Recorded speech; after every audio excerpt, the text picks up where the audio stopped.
Bonjour et bienvenue sur ce petit tuto dédié à la suppression d'un avis Google abusif. Sur cette chaîne, vous allez retrouver toutes les infos et plein de petits tutos sur tout ce qui est autour du référencement local et des fiches Google My Business. Donc n'hésitez pas à vous abonner.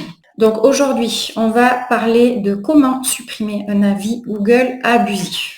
D'abord, il faut définir ce qu'est un avis abusif parce que peut-être pour vous, il l'est, mais il ne l'est peut-être pas pour Google.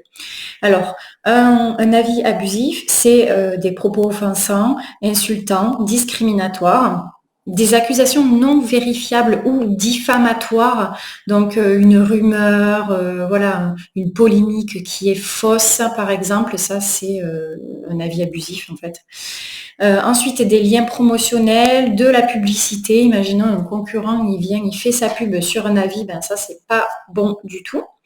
Ou même n'importe qui, hein, une personne lambda, si elle fait une pub, c'est pas bon. Un contenu sans rapport avec votre entreprise. Ben, par exemple, quelqu'un qui se trompe d'entreprise et qui parle de toute autre chose, du style j'ai mangé une ratatouille dans ce restaurant, c'était pas bon, alors que alors que vous êtes jardinier, paysagiste, voilà. Donc ça, c'est des avis abusifs que Google prend en compte pour potentiellement les supprimer. On peut aussi inclure des avis qui contiennent des informations personnelles comme un numéro de téléphone, une adresse postale. Et on peut aussi ajouter dans cette liste les conflits d'intérêts. Si vous avez un conflit avec un employé, un concurrent, etc., et qu'il lave son linge sale sur des avis, ben ça va pas le faire non plus. Alors les étapes pour signaler un avis. D'abord, avant de faire ça, je vous conseille de réunir le plus possible de preuves pour appuyer votre demande. Donc vous allez chercher des captures d'écran, des documents, voilà, tout ce qui va prouver que cet avis est abusif pour le transmettre à Google. Donc je vous montre. Donc vous allez sur Google Maps, vous tapez Google Maps sur Google si vous ne savez pas comment y accéder. Hop, on clique là. Vous recherchez votre fiche, donc je vais faire avec la mienne. Vous cliquez sur avis. Là, vous descendez, vous allez vous recherchez l'avis. Donc le plus simple est de faire trier avis les moins favorables puisque c'est un avis négatif. Et vous verrez que devant le profil de la personne qui a laissé un avis, il y a 3 petits points. Donc on clique là, on fait signaler l'avis. Et là, vous allez choisir l'élément qui convient, enfin qui s'applique le mieux à l'avis qui a été déposé. Donc, est-ce qu'il est hors sujet? Est-ce que c'est un spam?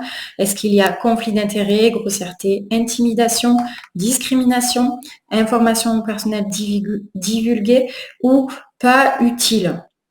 Si c'est plus grave que ça, vous pouvez signaler un problème d'ordre juridique en cliquant ici. Donc, mettons, c'est des grossièretés.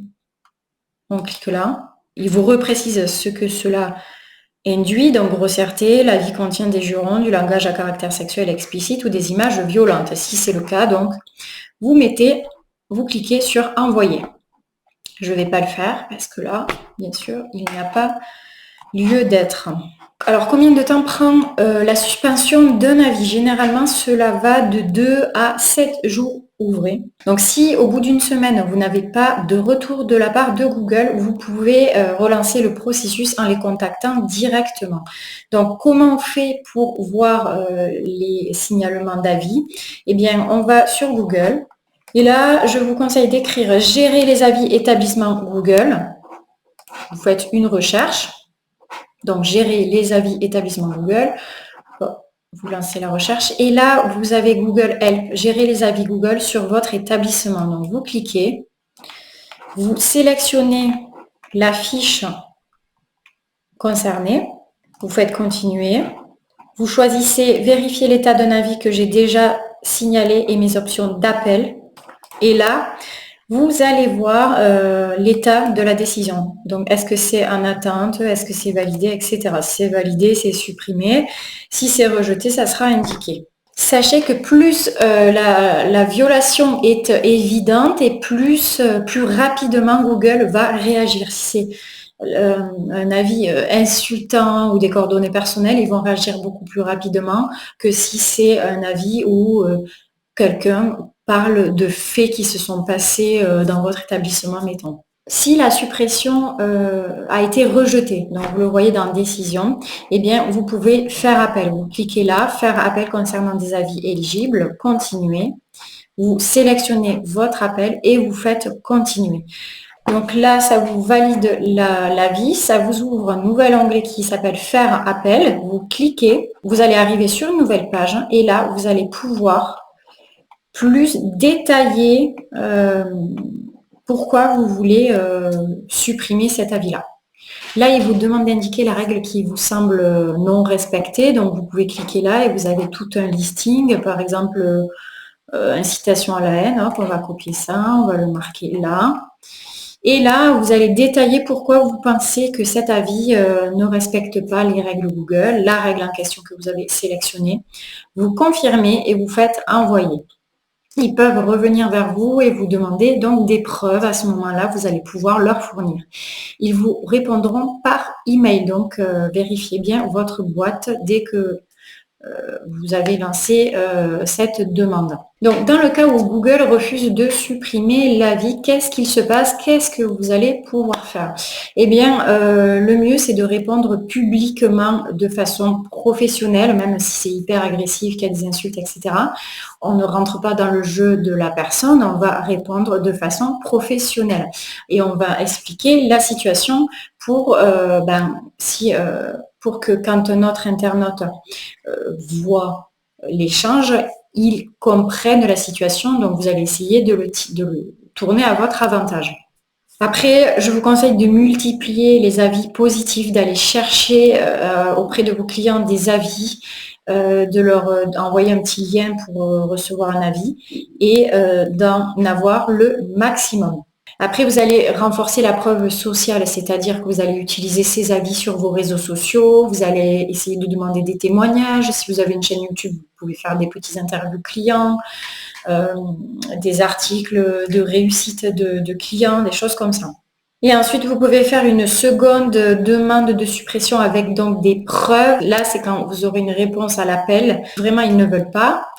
Vous pouvez leur envoyer donc des preuves. Pour contacter Google directement, eh bien, vous pouvez toujours retourner sur Google et vous tapez aide fiche établissement Google ou Google Help.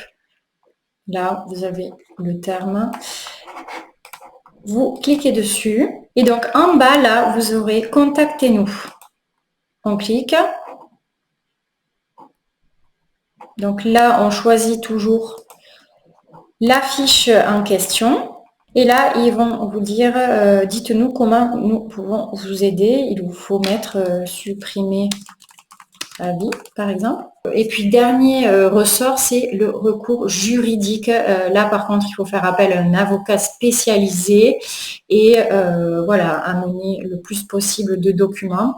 Il vous conseillera au maximum, au mieux, pour réussir à supprimer cet avis. Donc voilà, vous l'aurez compris, ça demande un petit peu de temps. Mon conseil, c'est de ne pas répondre tant que vous n'avez pas la réponse de Google.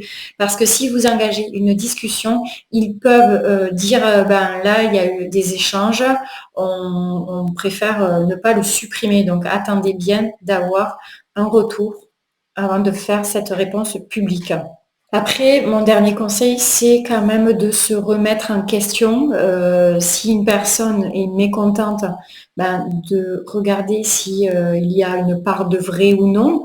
Si ce n'est pas le cas, d'accord, on fait supprimer l'avis. Mais s'il y a une part de vrai, ça va être compliqué de l'enlever cet avis-là. Donc, mon conseil, c'est donc d'y répondre, d'expliquer la situation et de se remettre un petit peu en question, peut-être d'améliorer certaines choses selon la avis qui est laissé. N'hésitez pas à vous abonner à la chaîne. Je vais vous faire plein de petits tutos hyper rapides pour vous aider à débloquer des situations sur votre fiche Google, sur votre site internet au niveau du référencement local et d'autres vidéos un peu plus longues où je vous expliquerai qu'est-ce que le référencement local, voilà, des astuces, des conseils pour devenir numéro 1 sur des recherches locales. Je vous dis à très bientôt.